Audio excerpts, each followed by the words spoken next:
Yaorana, bienvenue dans ce journal. Voici le sommaire de ce mercredi 24 janvier. Une élection non conforme pour le renouvellement du bureau de la Fédération de football. Seules 2 listes étaient en course, mais l'une d'entre elles a été invalidée par la commission électorale. Le président sortant se retrouve seul face à sa propre succession. Nous nous pencherons sur cette affaire dans un instant. C'est la première fois qu'ils mettent le pied en Polynésie. Une vingtaine de représentants français du tourisme vont passer plusieurs jours au Fénois à bord du Paul Gauguin. Objectif, mieux connaître la destination pour mieux la vendre à la clientèle française. Enfin, vous ferez la rencontre d'une jeune femme passionnée d'histoire. Mililani Ganivet documente les objets de la collection du Pacifique au British Museum à Londres. Un travail minutieux, indispensable pour préserver et mieux connaître notre patrimoine. Son portrait est à voir à la fin de cette édition.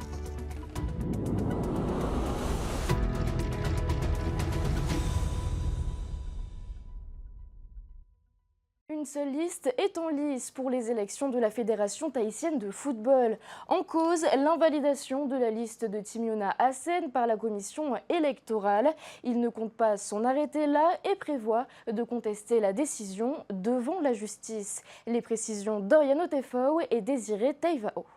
Je suis serein, je suis confiant et je vais terminer mon boulot jusqu'au bout. On va jusqu'au bout parce que personne ne va nous empêcher de se présenter le 3 février. Touché mais pas coulé, la tête de liste de FAAPI FTF 2024, Timiona Hassen, a appris avec surprise hier soir le rejet de sa candidature à la présidence de la Fédération tahitienne de football. La raison, 2 de ses colistiers ne sont pas à jour de leur licence, un argument qui ne passe pas auprès de l'entraîneur de l'AS Dragon. Je ne comprends pas pourquoi il faut annuler ma liste au lieu de retirer tout simplement les 2 licenciés. Dans le statut, minimum 12 membres exécutifs, maximum 18. La liste que j'ai déposée en est 18. Et si les 2 membres ne sont pas lisibles par rapport au renouvellement, on est 16.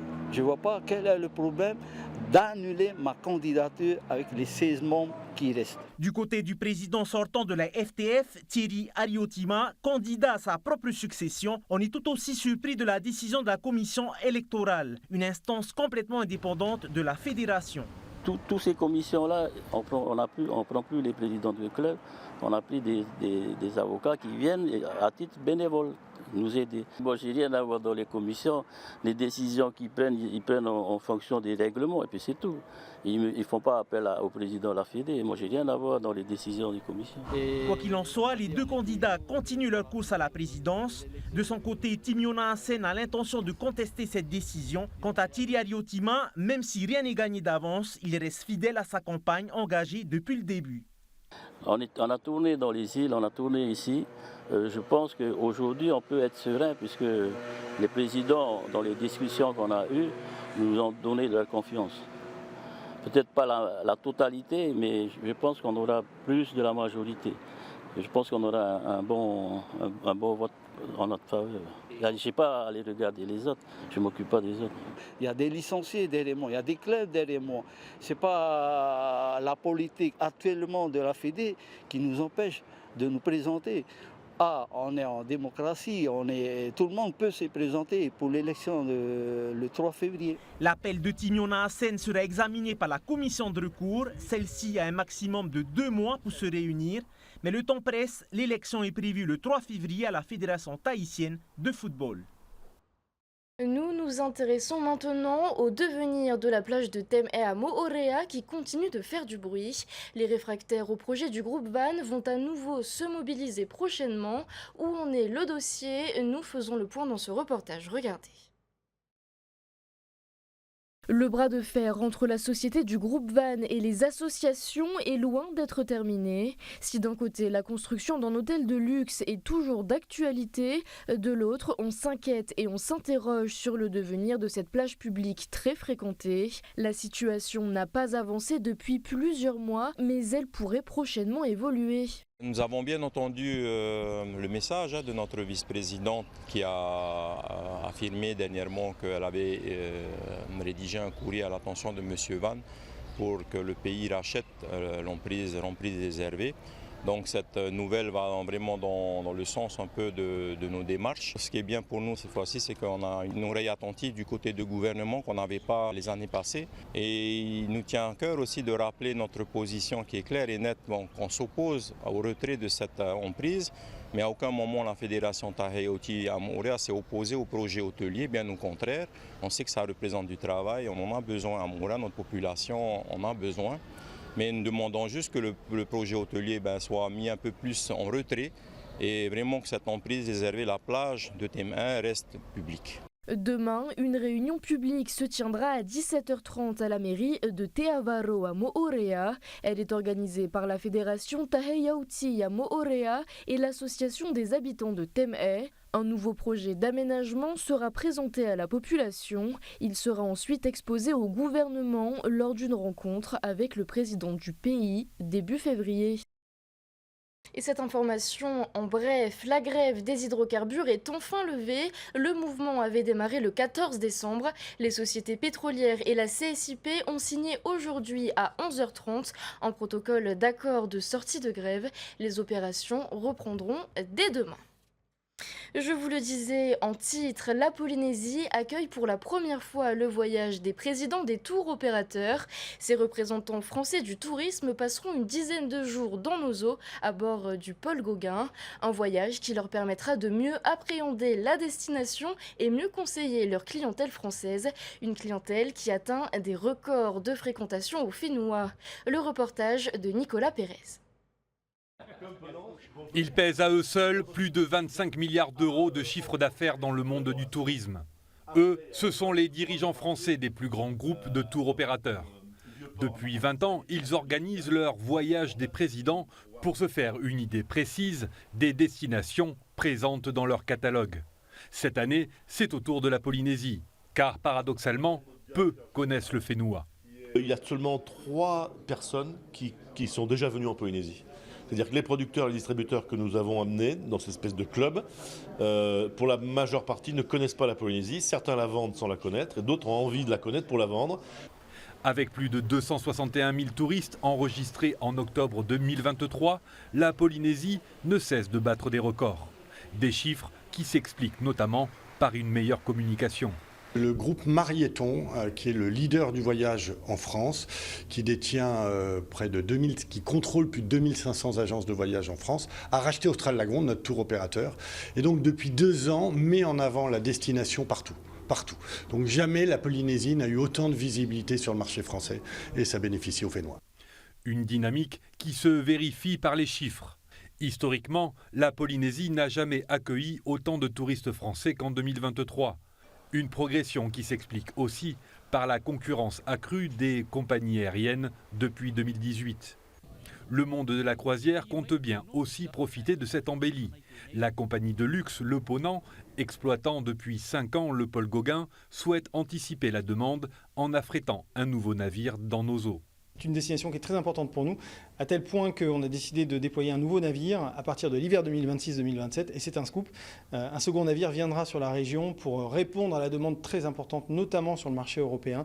Ce sera de la croisière expédition, c'est-à-dire que l'objectif c'est d'aller au contact de la nature, au contact des populations, au contact des cultures locales, de débarquer nos passagers en Zodiac, et non pas de se mettre à quai ou au mouillage, et d'aller vraiment découvrir la culture locale. Convaincus du potentiel de la destination, ces professionnels restent néanmoins perplexes face aux ambitions du pays, à savoir atteindre les 600 000 touristes. Car si le potentiel est là, reste le problème des chambres disponibles. Il faut être honnête, on manque de clés. Aujourd'hui, on est au mois de janvier. Janvier, février, mars, on réalise 40% des ventes annuelles. Fin janvier, il n'y aura déjà quasiment plus rien à vendre. Donc si on veut atteindre ces objectifs, il va falloir développer l'hôtellerie, et pas que en 5 étoiles luxe. Il nous faut des hôtels 4 étoiles, accroître les pensions de famille, accroître des hôtels comme les Meitei, les Relais Mahana, que connaît le président, qui est de Wainé. Ces professionnels passeront une dizaine de jours dans nos îles pour se faire une meilleure idée de la destination. À l'approche des JO 2024, le Bureau de santé environnementale se prépare à contrôler l'offre alimentaire. De la grande surface à la petite roulotte, près de 3000 établissements sont recensés sur Tahiti. Missionnés par le ministère français de l'Agriculture, 2 experts sont venus mettre à jour les connaissances de nos inspecteurs. Esther Cuneo et Thomas Chabrol les ont rencontrés. Préparateur alimentaire, ça ne s'improvise pas. Inspecteur d'hygiène non plus. Et parce que les risques d'intoxication sont réels, le Bureau de santé environnementale préfère ne pas attendre l'arrivée des athlètes et des touristes aux JO de surf pour s'en inquiéter. Dans l'offre de restauration alimentaire, il va falloir s'assurer que nos prestataires sur le territoire proposent des denrées qui sont sans danger pour les consommateurs. Pour contrôler les quelques 3000 établissements alimentaires, de l'industriel au petit préparateur, le bureau compte une quinzaine d'inspecteurs. Et en perspective des JO, ils ont suivi une formation de remise à niveau pendant 10 jours, dispensée par des experts du ministère français de l'Agriculture. C'est un métier où il faut être curieux, il faut connaître aussi les process technologiques. Et il ne faut pas hésiter à questionner, à discuter, à beaucoup dialoguer avec les exploitants pour aussi parfois les convaincre du bien fondé des règles qu'on leur demande. Technologie alimentaire, évaluation des dangers et des risques et techniques de contrôle adaptées. La formation porte sur les connaissances globales, mais pas seulement. On a rebalayé un petit peu tous les process de fabrication classiques et puis aussi des focus particuliers ont été faits sur la préparation de conserves, de produits sous vide, de produits pasteurisés qui peuvent, si les process sont mal maîtrisés, être extrêmement dangereux pour le consommateur. Depuis quelques années, le bureau note une recrudescence des commerces alimentaires et les roulottes font l'objet d'une vigilance particulière car elles ne disposent pas forcément de l'espace adéquat pour éviter les risques. C'est cette gestion du risque que les inspecteurs regardent de près. Alors lorsqu'on fait une inspection, justement, on ne va pas se focaliser sur un point, il faut avoir une vue d'ensemble, il faut avoir une vue générale. Notre priorité, ça va être de suivre le flux, les 3 flux, le flux du personnel, le flux des déchets et le flux des denrées. Des contrôles de ciblage spécifiques aux JO devraient démarrer dans les prochaines semaines. Toujours au volet santé, le ministre Cédric Mercadal était en déplacement à Raiatea en début de semaine. Il a décerné le label Whare'ea au dispensaire de Uturoa. C'est une reconnaissance de la qualité et de l'efficacité des soins donnés par le personnel de l'établissement. Rony Moufat était sur place. Le Whare'ea ne se limite pas à une simple reconnaissance médicale, il incarne une approche globale de la santé, associant les offres de soins à la prise en charge des malades, leur accompagnement, les actions de prévention et la promotion de la santé. Ce dispositif, le premier du genre aux îles sous le vent, repose sur les critères rigoureux de l'Organisation mondiale de la santé, l'OMS, garantissant une meilleure qualité de soins. L'appellation Whare'ea, donc c'est en fait quelque chose qui garantit qu'on propose des soins de qualité et qui remplissent certains critères, et des critères qui permettent d'avoir une approche un peu différente des soins habituels. C'est pour avoir des soins qui dépassent le soin curatif, qui proposent des soins préventifs, promotionnels de santé, qui soient centrés sur l'individu. Et donc c'est ça qui est important pour nous et c'est un projet donc, qui dure depuis 1 an. L'initiative ne se contente pas de rehausser les standards médicaux, mais reflète également la volonté du pays d'associer en harmonie la médecine conventionnelle à la médecine traditionnelle. En témoigne l'installation d'un kit potager solidaire au sein du Whare'ea, un geste symbolique. Dans un futur proche, des plantes médicinales y seront cultivées. Ça en plantant qu'on arrive à obtenir des résultats. Et là, c'est la première plantation, c'est la plantation d'un arbre qui va pouvoir donner des fruits dans tous les aromatés. Le premier Whare'ea, c'est ça, c'est permettre la promotion de la santé dans tous nos aromatés. Ce qu'on propose pour les patients doit être adapté à leur culture et l'existence des Rauteiti, c'est quelque chose qu'on connaît très bien. Et donc faire comme si ça n'existait pas est une erreur. Et donc on a quelques espèces de plantes et qu'on va essayer d'enrichir au travers d'échanges avec des praticiens ou avec des Ta'ata Rauteiti. Une avancée significative qui témoigne de l'engagement continu envers l'excellence des soins, renforçant ainsi la confiance de la population. Après Tahiti, Moorea, Rimatara et Raiatea, cette labellisation pourrait aussi voir le jour dans d'autres archipels tels que les Marquises et les Tuamotu. Et on parle éducation à présent. Le forum post-bac ouvre ses portes à la présidence. Il permet aux élèves et aux familles de découvrir l'offre de formation proposée sur le territoire. En plus des différents stands de formation, des ateliers sur des thématiques liées à Parcoursup seront proposés. Nous écoutons à ce propos le ministre de l'Éducation, Rony Teripaya. Il est au micro d'Endieb. L'objectif principal de ce forum, c'est justement de sensibiliser et de leur montrer la diversité des formations qui peuvent s'offrir à eux et aussi pouvoir faire son choix sereinement. Et il est important aussi de rappeler aux parents surtout de ne pas imposer. C'est important, il faut laisser les enfants choisir parce qu'il y va de leur vie et puis c'est leur destin. Parce que la jeunesse est l'avenir d'un pays et donc forcément quand on propose un panel de formation et surtout des formations adaptées, il faut leur montrer toutes les possibilités et aussi leur faire comprendre qu'il y va de l'avenir de ce pays et en termes de développement de la société. A noter que le forum se déroulera les 25, 26 et 27 janvier à Tahiti à la présidence. C'est ensuite à Raiatea au Luth qu'il sera organisé le 9 février. Je vous propose maintenant un portrait, celui de Mililani Ganivé, une jeune Polynésienne qui étudie à Londres au British Museum. Au cœur de sa thèse débutée en octobre, des anciens objets collectés en Polynésie au XIXe siècle. Actuellement au Whenua, elle nous a accordé une interview au milieu de la collection privée de Daniel Palax, un endroit symbolique pour celle qui retrace l'histoire grâce aux objets. Athéna Milcam et Ndieb.